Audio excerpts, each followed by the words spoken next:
hello दोस्तों, मैं हम से भाषा यूट्यूब चैनल 6 व्लॉग ते आधा व्लॉग थाकू दसना रात बारिश है ये ते जड़ा इथां किकर है ना जिंदे नाल एक वडी बच्ची बथींदी है हुन तो कलण दी उथा बथींदी है ते इंदे नाल बथींदी है ए ना रात बारिश है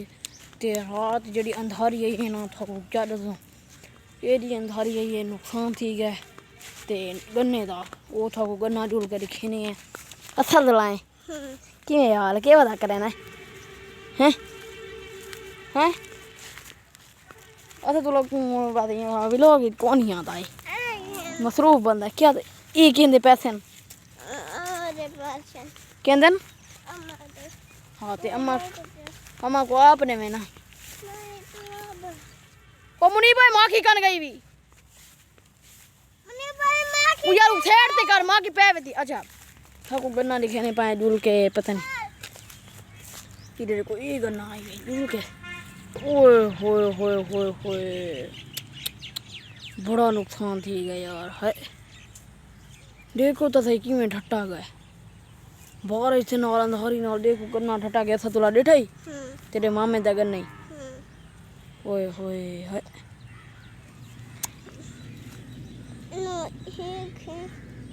हैं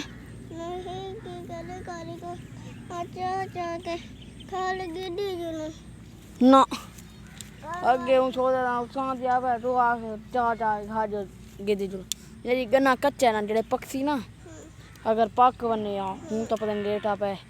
थी तो वैसे जेड़े पक वैसी हूँ टाइम वाला जेड़े कपेसन वाला असा वाला चाचू को खींच के खास उनसे वीडियो बने सो ठीक है किरे बना पे खाड़ा अच्छा जुल दे खाड़ में वीडियो पूरी करेगा ना अरे तो कोई गन्ना दिखाना है इधर देखो किरा नुकसान थी गया ते किकर ढट्टा गया ओ जरा उठा जिथा अच्छी बजी ये जवान बड़े सवाल करें था को क्या रसूं इधर देखो माशाल्लाह गन्ना ही बड़ा वीआईपी देखो थींदा पिया है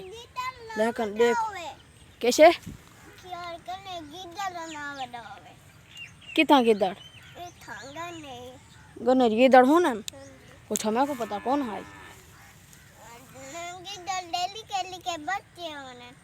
अच्छा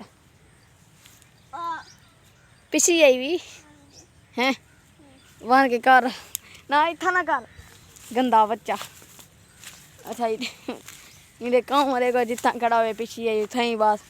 कर देती इधर देखो गन्ना बात